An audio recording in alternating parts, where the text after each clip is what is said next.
Good morning. And it's a gorgeous May morning here in my little corner of Sweden. And May means rhubarb, and rhubarb means rhubarb pie. So today I'm going to make a Swedish style rhubarb crumble pie with custard or vanilla sauce.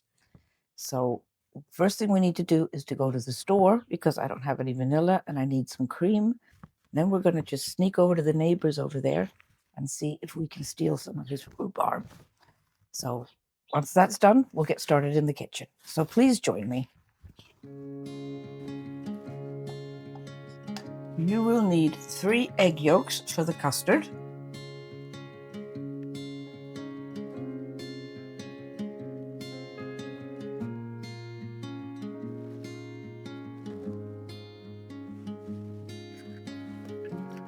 And 1 deciliter of sugar.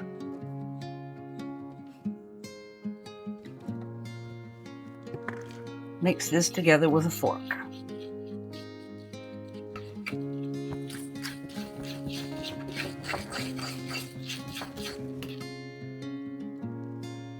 Into a saucepan, we're going to pour 1.5 deciliters of cream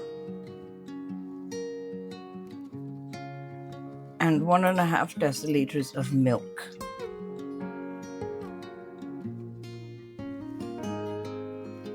Next, we're going to take 1 vanilla pod and slice it open.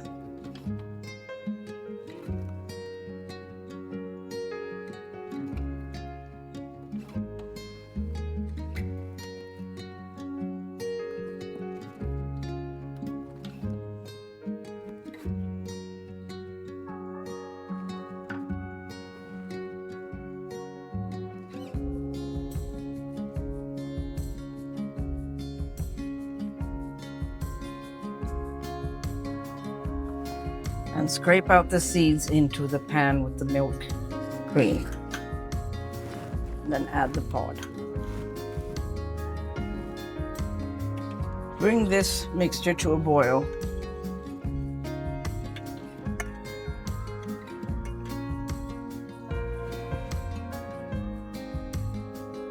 And then remove it from the heat. So once it's off the boil and warm, pour a little bit of it into the egg mixture that you just made.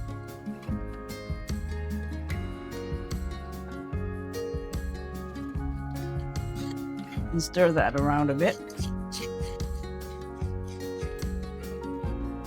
And then pour that.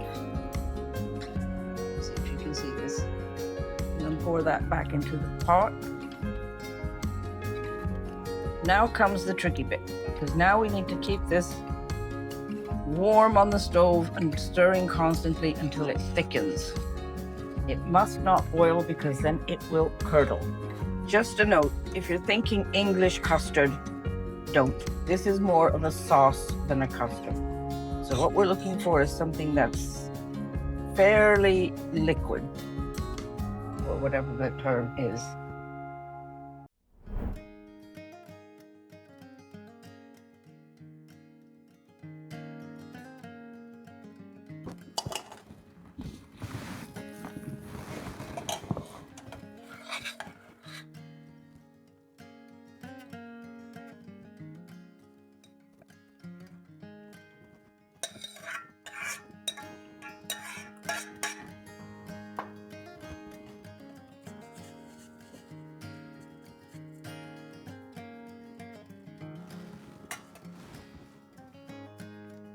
Just set this aside to cool. All right, now it's time to start making the pie. First thing you want to do is to set your oven to 150 degrees Celsius. So first, get a pie dish and butter it generously.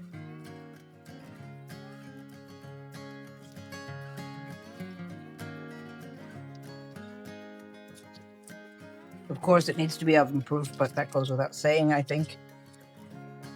Just make sure so that we don't get a bunch of burnt rhubarb on the bottom. There. So into a bowl, mix 2 deciliters of oats, 2 deciliters of sugar and 1 3/4 deciliters of flour.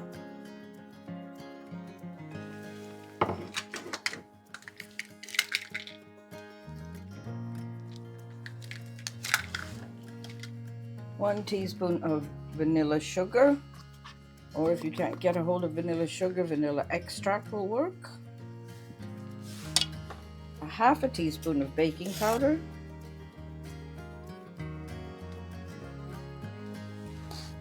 And about a 1/4 teaspoon of salt.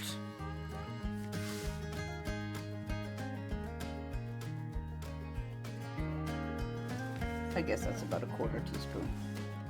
There. So now we just mix these together.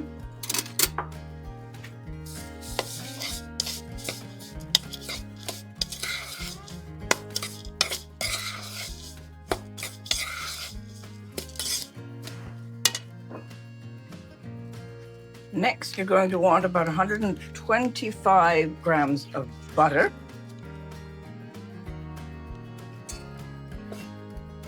That's 100, not bad. Not a bad guess. 119, 123, 124. You do not need to be this precise. 126. I think we'll survive.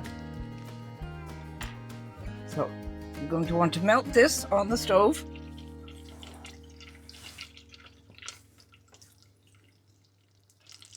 When that's melted and bubbly, we're going to add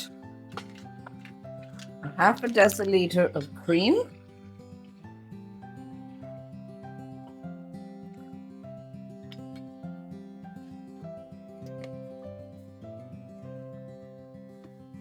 And a 1/2 deciliter of light syrup.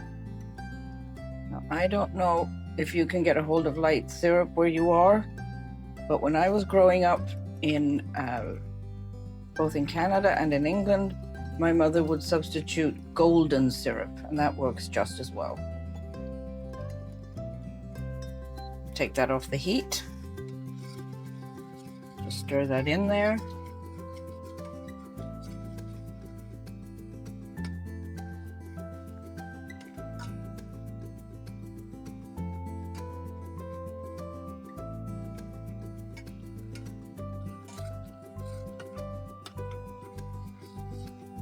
Now, once that's all stirred together, we are going to add our dry ingredients, just like that. And then just mix that thoroughly.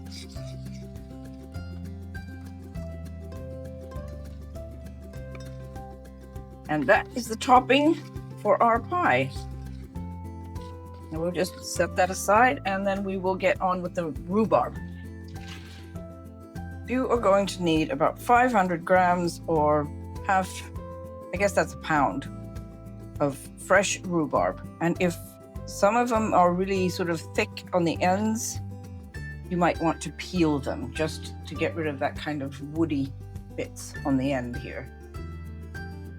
So I think I'm going to peel this one. Just use a potato peeler and peel off the very sort of end of the rhubarb like this. Get stuck in the potato peeler. We'll then cut the rhubarb into about 4 centimeter, 1.5 inch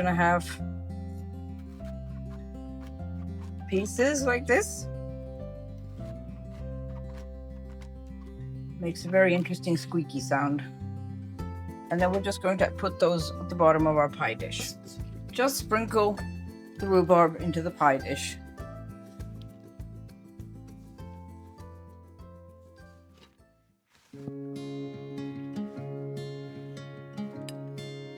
Like so.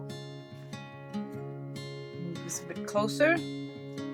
Now we're just going to spoon over the topping. There's no crust on a Swedish pie or crumble pie, but just spoon over the topping.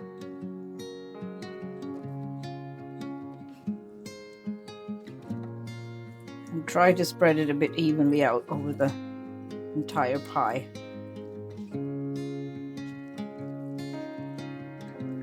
Doesn't really matter if not all pieces get 100% covered. There. Now that's what I could good enough. Now it goes into the oven for, let me check, about 40 to 50 minutes. So we'll check on it after 40 minutes.